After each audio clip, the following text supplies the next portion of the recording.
नमस्कार साथियों। आज के सेशन में हम लोग एमएससी का प्रैक्टिस करने वाले हैं। आज के सेशन में हम लोग देखेंगे आरएनआर की स्टडी कैसे करते हैं, बायस कैसे कर निकालते हैं, लीनियरिटी कैसे निकालते हैं और स्टेबिलिटी की स्टडी कैसे करते हैं। इन सब के बारे में हम डिटेल में प्रैक्टिस करने वाले हैं। सबसे पहले हम लोग देखते हैं कि आरएनआर की स्टडी कैसे करते हैं। देखिए, इसके लिए हमें क्या करना होता है, सबसे पहले सैंपल का सिलेक्शन करना होता है, जिसका हमें क्या करना है, एमएससी जिस पे परफॉर्म करना है। इसके लिए हमारा जो इंस्ट्रूमेंट है वो कैलिब्रेटेड होना चाहिए और वो जो इंस्ट्रूमेंट है वो क्या होना चाहिए, मतलब उसका जो रिजोल्यूशन पावर है वो एडिक्वेट होना चाहिए। और जो जिससे क्या होगा, हमारा जो पार्ट टू पार्ट जो डिडक्शन करने की कैपेबिलिटी होगी इंस्ट्रूमेंट में वो पर्याप्त होगी। और तीसरा जो हमारा सैंपल का सिलेक्शन करना है वो कैसे करना है, जो हम सैंपल सेलेक्ट करेंगे वो क्या करेंगे, हमारा जो टॉलरेंस गिवन है, जैसे कि डायग्राम में गिवन है इस फॉर्मेट में। देखिए, इस पर क्या है 3 ± 0.04, मतलब इसका जो लोअर स्पेक होगा उसका सैंपल सेलेक्ट करेंगे, जो मीन होगा वो भी सेलेक्ट करेंगे, जो इसका हायर होगा वो भी सेलेक्ट करेंगे, जो इसका आपका 45% टॉलरेंस में होगा वो सैंपल लेंगे, 25% टॉलरेंस में वो लेंगे, ऐसे ही 75%, 80%, 90% टॉलरेंस के सैंपल लेंगे। ऐसे ऐसे अलग अलग टॉलरेंस के सैंपल लेंगे, मतलब हायर साइड में भी सैंपल ले लिया, लोअर साइड में भी ले लिया, मीन में ले लिया, और उनके इन बिटवीन सैंपल सिलेक्शन करेंगे। इससे क्या होगा, हमारा जो एनडीसी होगा, नंबर ऑफ डिस्टिंक्ट कैटेगरी, वो अच्छा होगा और पार्ट टू पार्ट वेरिएशन भी अच्छा आएगा। और हम क्या करेंगे, हमारा जो एमएससी जो परफॉर्म करेंगे वो अच्छा रिजल्ट आएगा। सबसे पहले हम लोग क्या करते हैं, जो इंस्ट्रूमेंट हमने सेलेक्ट किया है उसका जो है यहाँ पे नाम लिखते हैं, कौन सा इंस्ट्रूमेंट है, उसका क्या लीस्ट काउंट है, ठीक है, और उसके बाद कौन सा डायमेंशन ले रहे हैं, उस डायमेंशन का क्या स्पेक है, ठीक है। अब हम अप्रेजर सेलेक्ट करते हैं। वेरिएबल के लिए हमने 3 अप्रेजर सेलेक्ट कर रखे हैं, ए, बी और सी अप्रेजर करके हैं।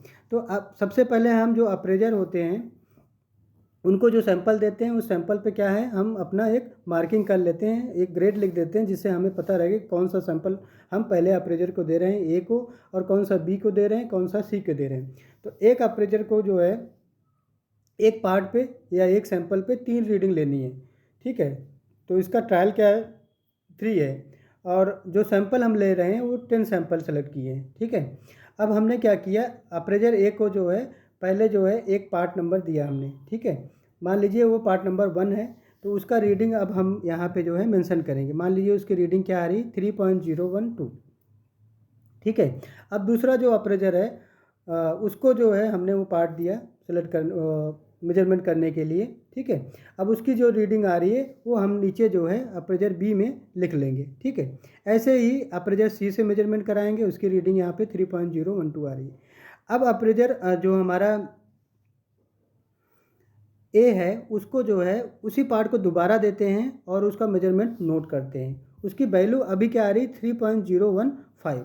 अब ऐसे ही अप्रेजर जो हमारा बी है वो भी, उसका भी सेकंड रीडिंग लेते हैं, और अप्रेजर जो सी है उसका भी सेकंड ट्रायल लेते हैं। ऐसे ही तीसरा ट्रायल सेम पार्ट का करते हैं हम लोग, 3.011 आता है, ठीक है, अप्रेजर ए का। और अप्रेजर बी का कितना आता है, 3.013 आता है। अप्रेजर सी का आता है 3.012। तो ऐसे ही एक पार्ट का हमने क्या किया, 9 रीडिंग ले लिया। अब हम जो पहले अप्रेजर की 3 रीडिंग लिए हैं उसका एवरेज निकालते हैं, उसका रेंज निकालते हैं। देखिए एवरेज क्या होगा, सिंपल से इसको सम कर लेंगे और जितना रीडिंग है उससे डिवाइड कर लेंगे, मतलब 3.012 प्लस 3.015 प्लस 3.011 डिवाइडेड बाई 3, तो हमारा एवरेज आ गया। अब रेंज के लिए हम लोग क्या निकालेंगे, मैक्सिमम माइनस मिनिमम। देखिए अप्रेजर ए में मैक्सिमम रीडिंग कितनी आ रही, 3.015, मिनिमम कितनी आ रही, 3.011। तो 3.015 माइनस 3.011 कितना आएगा, आपका रेंज आ जाएगा 0.004, ठीक है। ऐसे ही सेकंड जो हमारा सैंपल है या पार्ट है उसका जो है हम लोग रीडिंग लेंगे। उसका रीडिंग कितना आ रहा है, 2.982, ठीक है, पहली रीडिंग। दूसरी ट्रायल में कितना आ रहा, 2.983। तीसरे ट्रायल में 2.981। तो अब ये तीनों रीडिंग हमने लिख लिया, इसका एवरेज क्या है, रेंज क्या है, वो निकाल लिया। ऐसे ही अप्रेजर बी भी, उसकी भी रीडिंग नोट कर लिया, 2.980। और दूसरी रीडिंग जो ट्रायल है वो क्या है, 2.983। तीसरा ट्रायल क्या है, 2.983, ठीक है। अब इसमें जो इसका एवरेज आएगा 2.982 आ रहा है, वो नोट कर लिया हमने, और जो इसका रेंज आएगा वो निकाल लेंगे। ऐसे ही अप्रेजर सी का निकाल लेंगे, ठीक है। अब नीचे क्या करते हैं हम लोग, जो पहला पार्ट का हमने रीडिंग निकाला था, ठीक है, मतलब तीनों जो प्रेजर ए और बी और सी जो निकाल रखे थे उसका क्या एवरेज है वो निकाल लेते हैं यहाँ पे, ठीक है। मतलब जो पहला पार्ट है उसका अप्रेजर ए की क्या रीडिंग है, अप्रेजर बी का क्या है, जो एवरेज आया अप्रेजर सी का क्या एवरेज आया, उन एवरेज का एवरेज निकाल लेते हैं। तो वो क्या होता है, एवरेज एक्स पी, ठीक है। ऐसे ही हम 10 जो सैंपल हमने सेलेक्ट कर रखे हैं सबके जो है हम 3-3 बार ट्रायल करके उनकी रीडिंग्स नोट कर लेते हैं, ठीक है। और उनका एवरेज और रेंज निकाल लेते हैं और उनका ओवरऑल जो एवरेज है मतलब पार्ट का जो एवरेज है वो निकाल लेते हैं, जैसे कि ये एवरेज पार्ट एवरेज एक्सपी लिखा हुआ, ठीक है। देखिए इसी एवरेज को आरपी, इसमें मतलब मैक्सिमम कितना आ रहा है मिनिमम कितना आ रहा है, मैक्सिमम माइनस मिनिमम, तो आपका आरपी आ जाएगा, ठीक है। यक्स क्या आएगा, देखिए यक्स क्या है एक्चुअल में, ये इसका जो एवरेज आएगा मतलब जो टोटल वैल्यू आ रही है इसका एवरेज कितना आ रहा है वो आ जाएगा, ठीक है। अब हम बात करते हैं यक्स बार और आर बार की। देखिए यक्स बार क्या आएगा, अब हम फिर से देखते हैं। देखिए आपका पहला जो एवरेज आया था, अप्रेजर ए ने जो रीडिंग्स मेजर कर रखी हैं, ठीक है, अप्रेजर ए उसका जो एवरेज आएगा एक्स ए, अप्रेजर बी का जो एवरेज आएगा एक्स बी, ऐसे अप्रेजर सी का जो एवरेज आएगा एक्स सी। सेम जो है इसका जो रेंज आएगा, जो रेंज आपने निकाल रखा है उस रेंज का एवरेज क्या आएगा, जब हम लोग सारे रेंज को 10 रेंज है ना हमारा, 10 रेंज को हम क्या करेंगे अप्रेजर ए का सम कर लेंगे, 10 से डिवाइड कर लेंगे तो आपका 0.003 आ जाएगा अप्रेजर ए का, अप्रेजर बी का ऐसे आ जाएगा, अप्रेजर सी का आ जाएगा, ठीक है। हमने रेंज और एवरेज सबका अप्रेजर का निकाल लिया। अब देखिए जब हम बात करते हैं इस रेंज का जो एवरेज आया हुआ है इसका दोबारा अगर हम एवरेज ले लेंगे तो हमारा एक्स बार आ जाता है, ठीक है। और इसमें जो है मैक्सिमम माइनस मिनिमम कर लेंगे तो हमारा क्या आ जाएगा, एक्स डिफरेंस आ जाता है, ठीक है। आर बार कैसे आएगा, जो हमारा R A R B R C आया है, ठीक है, उसका एवरेज ले लेंगे तो हमारा क्या आ जाएगा, आर बार आ जाता है, ठीक है। तो एक्स बार आर बार हमारा ये सब यहाँ पे आ जाएगा। अब हम बात करते हैं एक्स डिफरेंस हमने निकाल लिया। एक्स डिफरेंस क्या है, जो हमारा ए बी सी में रीडिंग आया है उसमें मैक्सिमम क्या है मिनिमम क्या है, ठीक है, वो हमारा एक्स डिफरेंस है। यू सी एल आर आ गया आपका, यू सी एल आर कैसे आएगा, देखिए इसका फार्मूला होता है D four are bar. Are बार की वैल्यू हमें गिवन है 0.0021, डी फोर की वैल्यू हम टेबल से निकाल लेते हैं, 3 टाइल्स के लिए क्या वैल्यू होती है गिवन रहता है। देखिए यहाँ पे नीचे आप देखेंगे डी फोर की वैल्यू गिवन है 3.27 for trial 2 and 2.58 for trial 3। तो हमने 3 ट्रायल लिया है तो इसकी वैल्यू क्या हो जाएगी 2.58 डी फोर की, ठीक है। डी थ्री क्या होगा, 7 ट्रायल के लिए 0 होगा, मतलब अगर आपका जो है ट्रायल 7 तक है अप टू, तो डी थ्री की वैल्यू 0 होगी, तो यहाँ पे वो 0 हो जाएगा, ठीक है। यह सैंपल साइज आपका जो है अगर उससे कम है 7 से तो वो क्या हो जाता है 0 हो जाता है, यहाँ पे डी थ्री की वैल्यू क्या होगी 0 हो जाता है। तो देखिए यू सी एल आर क्या है, यू सी एल आर होगा डी फोर आर बार की वैल्यू पता है, डी फोर की वैल्यू हमने बता दिया अभी क्या है 2.58, यहाँ पे रख देंगे तो आपका यू सी एल आर आ जाएगा। ऐसे ही एल सी एल आर क्या होगा, एल सी एल आर 0 हो जाएगा क्योंकि डी थ्री की वैल्यू 0 है, क्योंकि 7 तक अगर ट्रायल है मतलब 7 या 7 से कम है तो डी थ्री की वैल्यू क्या हो जाती है 0 हो जाती है। अब हम बात करते हैं इक्विपमेंट वेरिएशन कैसे निकालेंगे या प्रेशर वेरिएशन कैसे निकालेंगे उसकी बात करेंगे। देखिए रिपीटेबिलिटी को क्या बोलते हैं हम लोग, इक्विपमेंट वेरिएशन। इसका फार्मूला क्या है, R means R bar into K one की वैल्यू टेबल से गिवन रहेगी, के वन क्या है कांस्टेंट है, ठीक है। देखिए ट्रायल आपने कितना ले रखा है 3, तो के वन की वैल्यू क्या हो जाएगी 0.5908, तो आर की वैल्यू क्या है 0.002 इंटू 0.5908, तो आप यहाँ पे इक्विपमेंट वेरिएशन आपका आ गया, ठीक है। अब अप्रेजर वेरिएशन कैसे आएगा, अंडर रूट में है क्या है एक्स डिफरेंस इंटू के टू क्या है कांस्टेंट है, उसकी वैल्यू टेबल में गिवन है वहाँ से रख देंगे। एक्स डिफरेंस की वैल्यू ऑलरेडी हमने टेबल में निकाल रखी है, जो ए बी सी आया था उसका जो डिफरेंस आया था वो एक्स डिफरेंस, ठीक है, मैक्सिमम माइनस मिनिमम। अब हम बात करते हैं के टू की वैल्यू, देखिए यहाँ पे 3 ट्रायल के लिए 0.5231 है तो वहाँ पे वो रख देंगे, ठीक है। अब इसका स्क्वायर निकाल लेंगे माइनस ई बी की वैल्यू हमने ऑलरेडी निकाल रखा है 0.00126, उसका स्क्वायर कर लेंगे डिवाइडेड बाई एन, सैंपल कितना हमारा 10 है, कितने ट्रायल कर रहे हैं आर 3 कर रहे हैं, तो इसका जो है अंडर रूट सबका निकाल लेंगे, तो जो वैल्यू निकल के आएगी आप प्रेशर वेरिएशन को कितना आएगा 0.000799 आ रहा। अब हम बात करेंगे रिपीटेबिलिटी एंड रिप्रोड्यूसिबिलिटी का कंबाइंड इफेक्ट क्या आ रहा है। देखिए इसका फार्मूला क्या होता है, अंडर रूट में होता है equipment variation plus appraisal variation, ठीक है। 1/2 मतलब क्या है, 1/रूट है, ठीक है। अब देखिए इक्विपमेंट वेरिएशन जो वैल्यू आई थी उसका स्क्वायर प्लस अप्रेजल वेरिएशन का स्क्वायर का अंडर रूट, निकल के आ जाएगा हमारा RNR की वैल्यू क्या आएगी 0.00149। और अब आगे हम लोग निकालते हैं पार्ट वेरिएशन, ठीक है। पार्ट वेरिएशन क्या होता है, RP इंटू K3 क्या है, कांस्टेंट है जो टेबल में गिवन है वहाँ से रख देंगे। देखिए इसकी वैल्यू क्या पुट है 3 ट्रायल के लिए 0.3146, और आरपी की वैल्यू हम टेबल से उठा लेंगे। जो आरपी जो था हमारा, जो हमारा टोटल पार्ट का हमने निकाला था मैक्स माइनस मीन, वो कितना है 0.06, ठीक है। अब हम क्या करते हैं, 06 है, इसको राउंड ऑफ करके लिखा हुआ है 0.058 एक्चुअल है, तो इसको राउंड ऑफ करके 0.06 हो जाएगा, ठीक है। यहाँ से आरपी आ गया, पीबी आ गया आपका। अब हम निकालेंगे टोटल वेरिएशन। देखिए टोटल वेरिएशन क्या होता है, टोटल वेरिएशन अंडर रूट में होता है, जो RNR आया उसका स्क्वायर प्लस जो आपका पार्ट वेरिएशन आ रहा है उसका स्क्वायर का अंडर रूट, ठीक है। तो RNR आपका का जो वैल्यू आया था उसका स्क्वायर प्लस पार्ट स्क्वायर, जो पार्ट वेरिएशन था उसका स्क्वायर निकाल लेंगे और दोनों का अंडर रूट निकाल लेंगे। तो हमारी वैल्यू क्या आएगी टोटल वेरिएशन का 0.01831। अब हम परसेंटेज में निकालने के लिए क्या करते हैं, टोटल वेरिएशन से सबको डिवाइड कर देते हैं, मतलब जो इक्विपमेंट वेरिएशन है divided by total variation into 100 कर देंगे तो परसेंट ऑफ इक्विपमेंट वेरिएशन आ जाएगा। देखिए यहाँ पे हमने क्या किया, equipment variation divided by total variation into 100 कर देंगे, ठीक है। तो इक्विपमेंट वेरिएशन जो है हमारा परसेंटेज में आ जाएगा। ऐसे ही appraisal variation divided by total variation into 100 कर लेंगे तो अप्रेजल वेरिएशन हमारा परसेंटेज में आ जाएगा। तो इसकी वैल्यू क्या है, अभी 10 से कम आ रही है। देखिए अप्रेजल वेरिएशन 4.30 आ रहा है और इक्विपमेंट वेरिएशन 6.88 आ रहा है, दोनों ही 10 से कम है। अब हम बात करते हैं RNR परसेंटेज में निकालने के लिए, तो ये भी वैसे हो जाएगा। RNR का जो वैल्यू आया था वो divided by total variation into 100 कर लेंगे तो ये परसेंटेज में आ जाएगा 8.12, जो कि 10 से कम है। पार्ट वेरिएशन ऐसे ही, हमारा जो पार्ट वेरिएशन आएगा उसको टोटल वेरिएशन से डिवाइड कर लेंगे तो हमारा परसेंटेज ऑफ पार्ट वेरिएशन आ जाएगा जो 99.6 से बना रहा है। NDC कैसे निकलेगा, NDC देखिए 1.41 जो कि √2 की वैल्यू होती है, ठीक है। तो 1.41 multiplied by part variation divided by GRR जो RNR की वैल्यू आई है, तो यहाँ से निकल के आ जाएगा आपका NDC कितना आ गया 17.32, मतलब 5 या 5 से ज़्यादा है, ठीक है। 17 तो 5 से ज़्यादा ही है। तो अब देखिए हम एक्सेप्टेंस क्राइटेरिया की बात करते हैं। जो हमारा एक्सेप्टेंस क्राइटेरिया है MSA का, NDC मोर देन 5 जो कि हमारा 17 आ रहा है, गेज RNR लेस देन 10, ठीक है।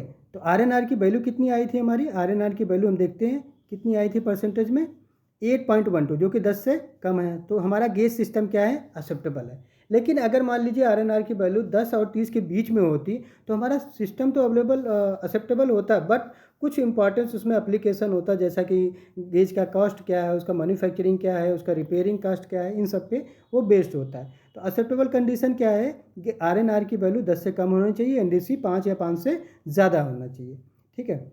तो ये हमारा था MSA वेरिएबल पे हमारा एक प्रैक्टिकल था। अभी हम नेक्स्ट बात करने वाले हैं बायस क्या होता है, लिनियरिटी क्या होता है और स्टेबिलिटी क्या होता है। देखिए अब हम बात करते हैं बायस स्टडी कैसे करते हैं। बायस स्टडी के लिए हमें क्या करना होता है, इंस्ट्रूमेंट जो सिलेक्शन करेंगे वो क्या होगा, कैलिब्रेटेड होगा। एक उसका मास्टर रखेंगे जिससे हम उस इंस्ट्रूमेंट का कैलिब्रेशन करेंगे। मतलब अब हमें क्या करना है, बायस स्टडी करना। बायस स्टडी के लिए हमें मास्टर की रिक्वायरमेंट होती है। जैसे मान लीजिए कि हम वर्नियर कैलिपर है, डिजिटल वर्नियर कैलिपर है, उसकी स्टडी इसमें हम लोग जो प्रैक्टिस करेंगे वो डिजिटल वर्नियर कैलिपर का करेंगे। उसके लिए हमें एक मास्टर चाहिए। जैसे मास्टर मान लीजिए कोई स्लिप गेज है, ठीक है।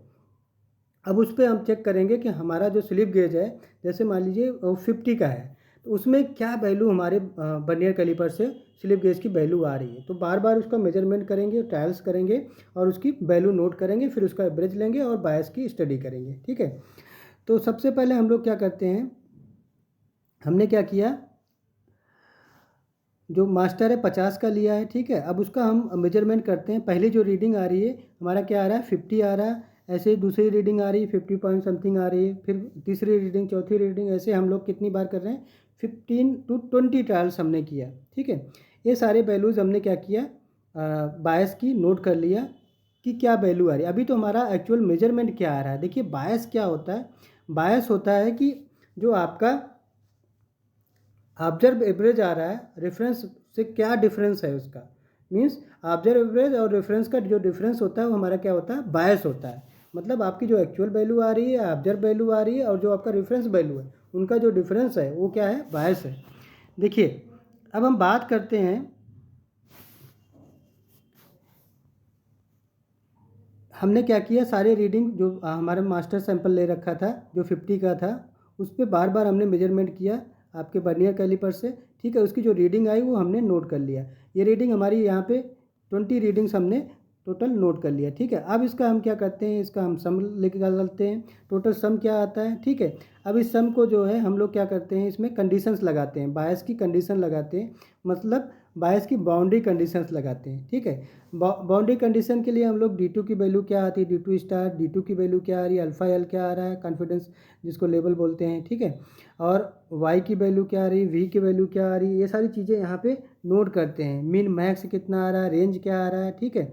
और सिग्मा B क्या आ रहा है, सिग्मा R क्या आ रहा है, ठीक है। तो बायस क्या निकल के आ रहा है, बायस भी क्या है, Y बार माइनस X बार, ठीक है। यहाँ से निकल के आ जाता है बायस। देखिए अब हम बात करते हैं कि अपर लिमिट और लोअर लिमिट क्या आ रहा है। देखिए अपर लिमिट इसमें निकल के आ रहा है 0 पॉइंट, माइनस में आ रहा है 0.006, और जो इसका मतलब लोअर लिमिट आ रहा है माइनस में 0.006, और जो अपर लिमिट आ रहा है वो क्या आ रहा है, प्लस में आ रहा है, ठीक है, 0.005। अब देखिए जो माइनस लोअर लिमिट आ रहा है, अपर लिमिट प्लस में आ रहा है, बहुत क्लोज है जीरो के। जो अपर लिमिट और लोअर लिमिट क्या है, जीरो के बहुत क्लोज है, जीरो इसके बीच में लाई कर रहा है। तो हम लोग, हमारा बायस एक्सेप्टेड कब होगा, जब जीरो जो है इसके बीच में लाई करे, मतलब जो हमारी बाउंड्री कंडीशंस है अपर लिमिट और लोअर लिमिट की, उसके बीच में जीरो लाई करना चाहिए। इसका मतलब हमारा जो बायस है वो क्या है, एक्सेप्टेड है। तो इस केस में क्या है, हमारा बायस एक्सेप्टेड है, क्योंकि लोअर जो लिमिट आई है बायस की वो कितनी है, माइनस में है 0.006, और जो अपर लिमिट है वो प्लस में 0.005। तो इसके बीच में क्या करेगा, जीरो लाई करेगा, तो बायस हमारा क्या है, एक्सेप्टेड है। अब हम बात करने वाले हैं लीनियरिटी की। देखिए लीनियरिटी क्या होती है, लीनियरिटी हम लोग बोलते हैं कि जो बायस वैल्यूज है, चेंज इन बायस वैल्यू जो है ओवर ऑपरेटिंग रेंज, मतलब जो इंस्ट्रूमेंट आप यूज़ कर रहे हैं उसका जो ऑपरेटिंग रेंज है, जैसे मान लीजिए आप वर्नियर कैलिपर यूज़ कर रहे हैं तो 150 mm की है, तो ऑपरेटिंग रेंज कितना है उसका, 150 mm है। तो उसके सारे रेंज को यूज़ करना ही क्या है, हमारा लीनियरिटी है। मतलब बायस वैल्यू है, change in bias value over operating range, जो ऑपरेटिंग आपका इक्विपमेंट का रेंज है उसको पूरा रेंज को कवर करना है, और उसमें क्या बायस वैल्यू का डिफरेंस आ रहा है, वो लीनियर है कि नहीं, इसी स्टडी को हम लोग क्या बोलते हैं, लीनियरिटी स्टडी बोलते हैं।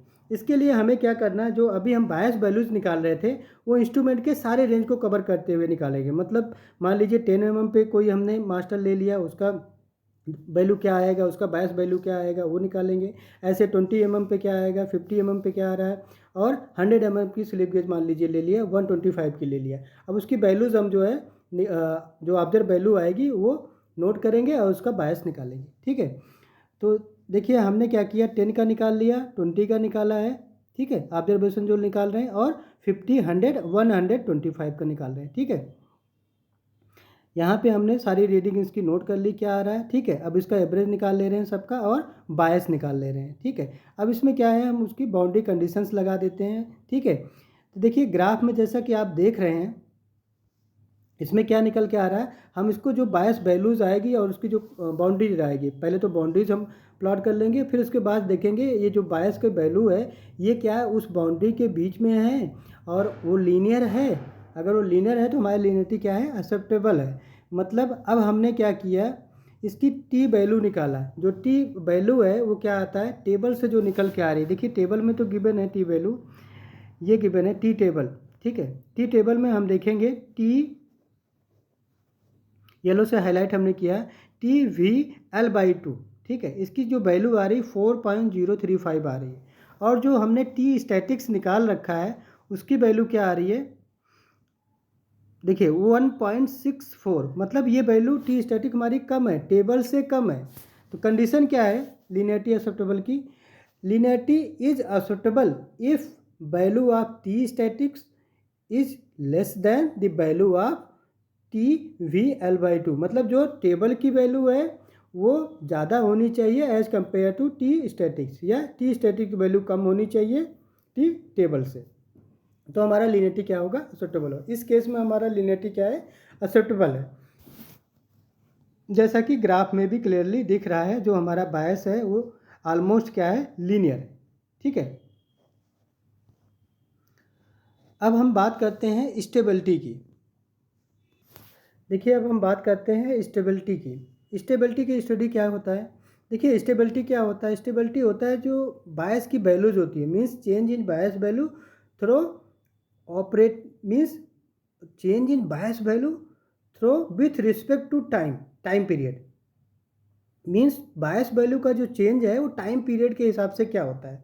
जो हमारे लीनियरिटी था वो क्या था, बायस वैल्यू का ही डिफरेंस था, बट वो ऑपरेटिंग, जो इंस्ट्रूमेंट का ऑपरेटिंग था वो पूरा रेंज वो यूज़ कर रहा था उसके रिस्पेक्ट में, तो उसको हम लोग लीनियरिटी बोलते हैं। स्टेबिलिटी में क्या है, change in bias value through the time period with respect to time period. Change in bias value with respect to time period को ही हम लोग क्या बोलते हैं, स्टेबिलिटी बोलते हैं। देखिए, टाइम पीरियड का मतलब क्या है, जैसे कि आज आपका इंस्ट्रूमेंट का क्या बायस वैल्यू आ रहा है, क्या रीडिंग आ रही है, और कल क्या आ रही है, परसों क्या आ रही है, ऐसे ऐसे स्टडी करेंगे। एक महीने में क्या आ रही, 2 महीने में क्या आ रही, 3 महीने में क्या आ रही, उसकी स्टडी ही स्टेबिलिटी स्टडी कहलाएगा। मतलब हम इंस्ट्रूमेंट की स्टेबिलिटी देखते हैं। देखिए, हमने क्या किया, यहाँ पे एक डिजिटल बेइंग बैलेंस का हमने मास्टर बेट लिया है। ठीक है, डिजिटल बेइंग बैलेंस का हमें क्या करना है, स्टेबिलिटी स्टडी करना है। उसके लिए हमने एक मास्टर बेट लिया 50 kg का। ठीक है, उसकी स्टेबिलिटी हम लोग देखेंगे कि बेइंग बैलेंस कितना स्टेबल है, और उस मास्टर जो हमने यूज किया है उसका क्या क्या रीडिंग आता है, उसका बायस क्या आता है, उसकी बाउंड्री कंडीशंस क्या आती है। देखिए, सबसे पहले हम लोग पहले दिन की रीडिंग लिया हमने, 50 आ रहा है, 50.02 आ रहा है, 50.010 आ रहा है, ऐसे ही 50.010, 5 रीडिंग लिया हमने। उसका एक्स बार निकाल लिया, और एक्स मैक्सिमम मिनिमम और रेंज निकाल लिया। ठीक है, इसमें स्टैंडर्ड डिविएशन निकाल लिया, आर बार बाई D2 निकाल लिया, वही जो आपका स्टैंडर्ड डिविएशन होता है।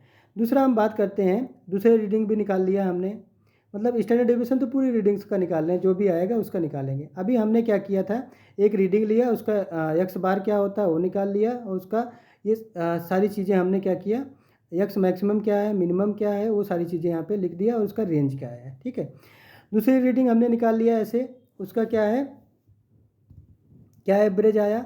ठीक है, और उसमें क्या है, एक्स बार मतलब उसका एवरेज क्या आ रहा है वो निकाल लिया हमने, और उसका मैक्सिमम क्या आ रहा है, मिनिमम क्या आ रहा है, और उसका रेंज क्या आ रहा है वो हमने निकाल लिया। ऐसे तीसरे दिन की रीडिंग हमने निकाल लिया, उसका एवरेज क्या आ रहा है, रेंज क्या आ रहा है, मैक्सिमम क्या आ रहा है, मिनिमम क्या आ रहा है। ऐसे ऐसे जाके हम लोगों ने क्या किया, 20 रीडिंग्स ले लिया, इसका मैक्सिमम क्या आ रहा है, मिनिमम क्या आ रहा है, और उसकी रेंज क्या आ रही है। अब क्या करते हैं हम लोग, जो मैक्सिमम मिनिमम आया है इन सब का स्टैंडर्ड डिविएशन निकाल लेते हैं, मतलब आर बार बाई D2, तो डबल बार निकाल लेते हैं, जो हमारा आर बार है उसको दोबारा एवरेज कर लेते हैं, डबल बार आ जाता है। तो R bar divided by, R bar means R double bar divided by D2 क्या है, कांस्टेंट है, टेबल से उसकी वैल्यू मिल जाएगी हमें। ठीक है, कितने टाइल्स हम यूज़ कर रहे हैं, 5 टाइल यूज़ कर रहे हैं तो 5 के हिसाब से हो जाएगा। ठीक है, उसकी वैल्यू।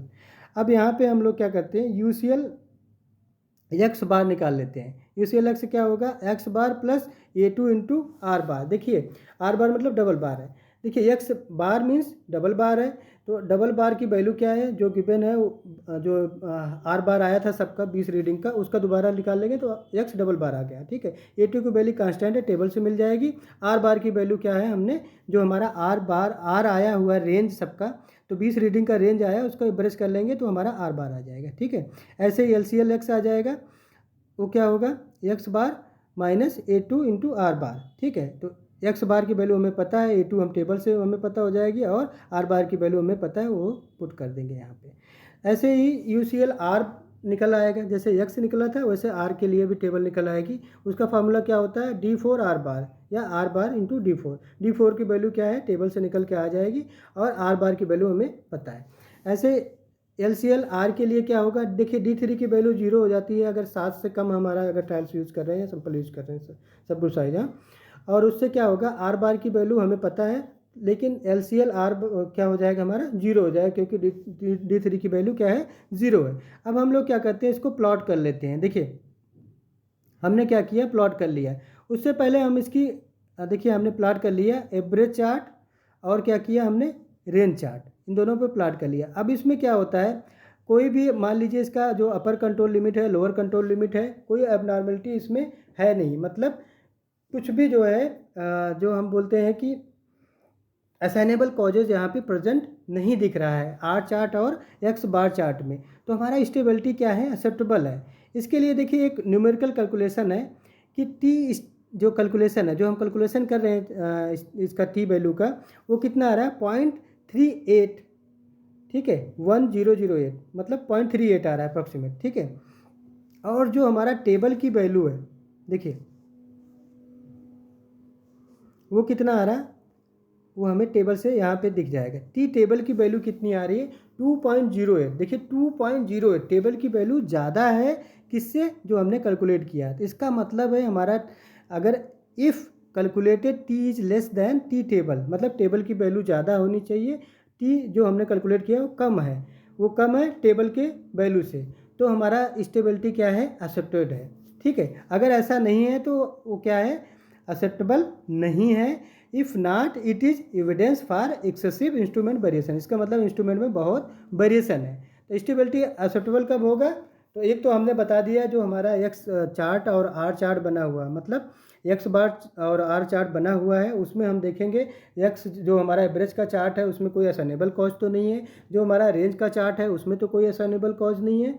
और दूसरा हम लोग टी कैलकुलेशन जो देख रहे हैं, जो टी वैल्यू है वो टेबल पे कितना गिवन है वो ज़्यादा होनी चाहिए, और जो हमारा कैलकुलेशन आएगा वो कम होना चाहिए। अगर ऐसा है तो हमारा स्टेबिलिटी क्या है, एक्सेप्टेबल है। तो साथियों आज के लिए इतना ही।